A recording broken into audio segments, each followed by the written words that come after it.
একটা খারাপ মেয়েকে ওরা হেড বানাবে না, ঠিক দেখতে যার সুন্দর তাকে হেড বানিয়ে দেবে, দিয়ে তাকে নিয়ে ডায়মন্ডে মিটিনি যাবে, তাকে নিয়ে কলকাতায় মিটিনি যাবে, মিটিনি যাওয়ার পরে ঠিক এই রকম জলসা হবে।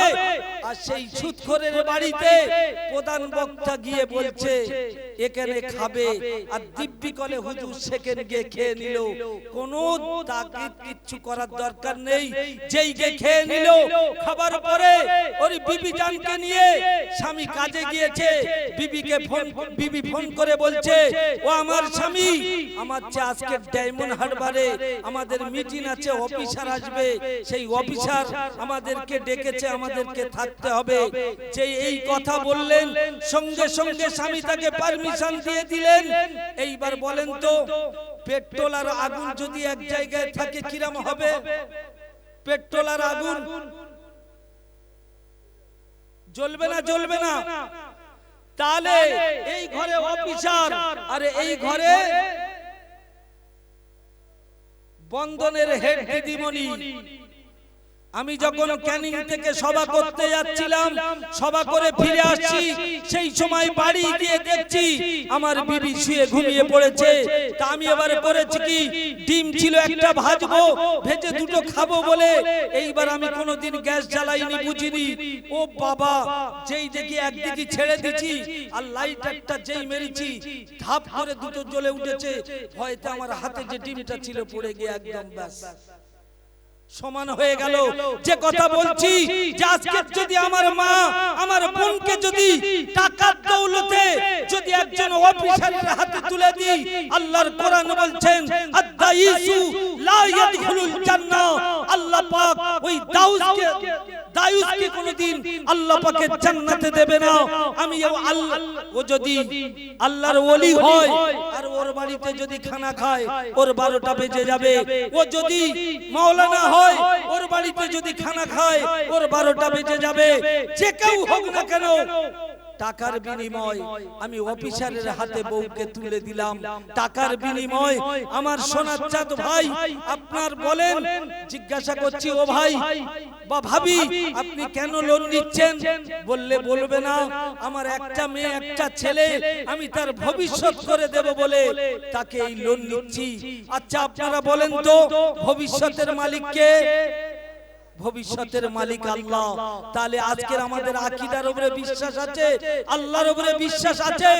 আগেকার সময়ে এক একটা মায়ের এক একটা বাপের 12-14টা করে তাদের বাচ্চা হয়েছে, তাদের ভবিষ্যৎ হয়নি, তারা ছেলে মানুষ করেনি, তাদের ছেলেরা বিয়ে পাস করেনি, তাদের ছেলেরা প্রফেসর হয়নি, তাদের ছেলেরা ডাক্তার হয়নি। আপনার দুটো বাচ্চা নিয়ে আপনার বিবিকে টাকার বিনিময় সেই বন্ধনের অফিসারের হাতে আপনি তুলে দেবেন, দিয়ে সেই টাকার বিনিময় আপনি আপনার বিবিকে অন্য জনের হাতে তুলে দেবেন। এই আল্লাহ পাক বলছেন আদ-দাইসু লা ইয়াদখুলুল জান্নাহ, দায়ুস কোনদিন আল্লাহ পাকের জান্নাতে যাবে না। আমার সোনার চাঁদ ভাই, আমি বন্ধন নেব, ফাঁস কাতারে নামাজ পড়ব, আমি বন্ধন নেব, আমি জামাতে যাব। এই সমস্ত কাজ থেকে আল্লাহ পাক আমাদেরকে হেফাজত করে রাখার তৌফিক দান করুক। সবাই বলি আল্লাহুম্মা আমিন। আল্লাহুম্মা সাল্লি আলা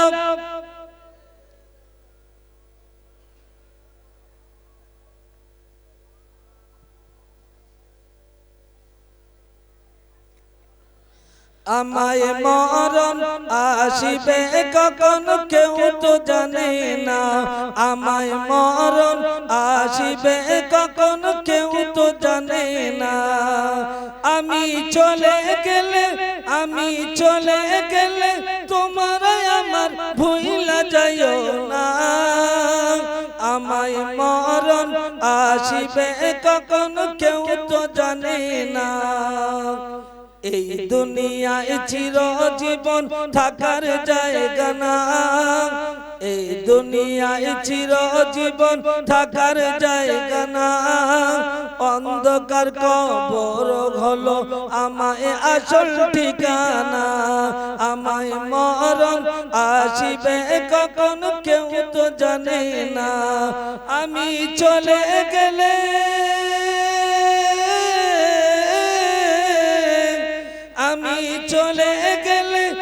তোমরা আমার ভুইলা যাইও না, আমায় মরণ আসিবে কখন কেউ তো জানে না।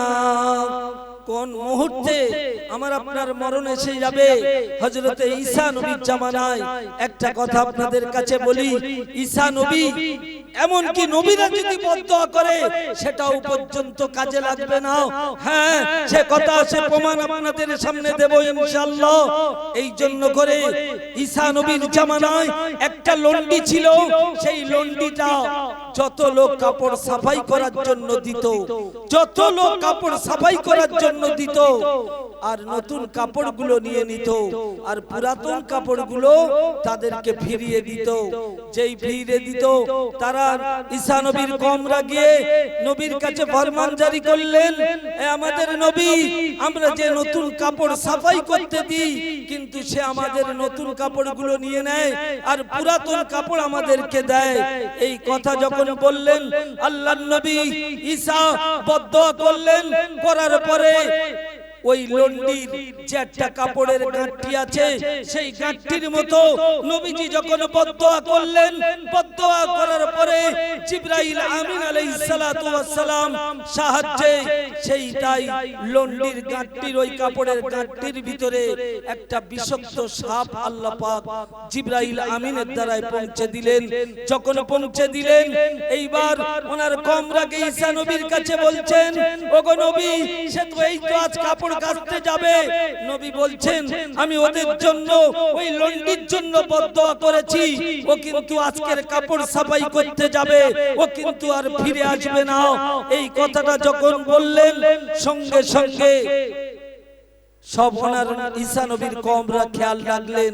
খেয়াল রাখার পরে পরে সঙ্গে সঙ্গে করলেন কি, ওই লন্ডি সকালবেলা কাপড় সাফাই করতে যাব বলে বেরিয়েছে, এমন সময় উনি তিনটে রুটি তৈরি করে নিয়েছিলেন। তিনটে রুটি তৈরি করে নিয়েছেন যে উনি কাপড় সাফাই করতে যাচ্ছে, সেই সময় ক্ষুধা লাগলে ওখানে বসে খাবে। তিনটে রুটি বানিয়ে নিয়ে ওই লন্ডি যখন কাপড়ের গাঁটটিটা নিয়ে মাথায় করে নিয়ে সবে বেরোবে কি, এমন সময় একজন ভিক্ষুক এসে বলছে, ও লন্ডিজি, ও লন্ডি সাহেব, আপনি শোনেন শোনেন শোনেন, আমি একদিন নয়, দুদিন নয়, 3 দিন নয়, এরম কয়েকদিন আমি কিছু খেতে পাইনি, আমি ক্ষুধার্ত অবস্থায় আছি। দয়া করে যদি আমাকে আপনি কিছু খেতে দেন, আমি আল্লাহর কাছে আপনার জন্য দোয়া করব। যখন এই কথা ওই ক্ষুধার্ত ভিখারি যখন বললেন, সঙ্গে সঙ্গে লন্ডি করলেন কি, ওনার যে 3টে রুটি বানানো রয়েছে, তার মধ্যে একটা রুটি ওই ভিক্ষুককে খেতে দিলেন। ভিক্ষুক ওই প্রথম রুটিটা খেয়ে নেবার পরে আর ওই লন্ডির জন্য দোয়া করে দিল, বলে, ওগো আল্লাহ, ওগো আমার মাবুদ, ওগো আমার পরওয়ারদিগার আলম, এই যে লন্ডি আমাকে আজ কয়েকদিন আমি ক্ষুধার্ত অবস্থায় আছি, আমাকে যে খেতে দিয়েছে, ওগো আল্লাহ, এনার জমিনের মুসিবত গুলো আল্লাহ তুমি হেফাজত করে নিও। যখন এই দোয়া করলেন, লন্ডি কি জিজ্ঞাসা করছে, ও ভাই ভিক্ষুক, ও ভাই ক্ষুধার্ত মানুষ, বলো তোমার ক্ষুধার্ত মিটেছে কিনা তুমি বলো। বললে, না না, আমার ক্ষুধার্ত মেটেনি, যদি আপনার কাছে আরো থাকে দেন। ওই লন্ডি করলেন কি, 2 নাম্বার উটিটা ওই ক্ষুধার্ত ব্যক্তিকে দিলেন। ওই 2 নাম্বার উটিটা খেয়ে নিয়ে সঙ্গে সঙ্গে ওই ভিক্ষুক আল্লাহ তাআলার কাছে ফরিয়াদ করে বলে, ওগো আল্লাহ, আমি কয়েকদিন যাবত খেতে পাইনি, এই লন্ডি আমাকে 2টো রুটি খেতে দিল, ওগো আল্লাহ, এর আসমানি বালা থেকে তুমি হেফাজত করে নিও। একবার জোরে বলা যাবে না কি সুবহানাল্লাহ? যখন 2 নাম্বার রুটি খাওয়া হয়ে গেল, 3 নাম্বারের মাথায় ওই 3টে রুটি দিয়ে দিল। 3টে রুটি যখন ওই ভিক্ষুক খেয়ে নিল, শেষ দোয়া হইল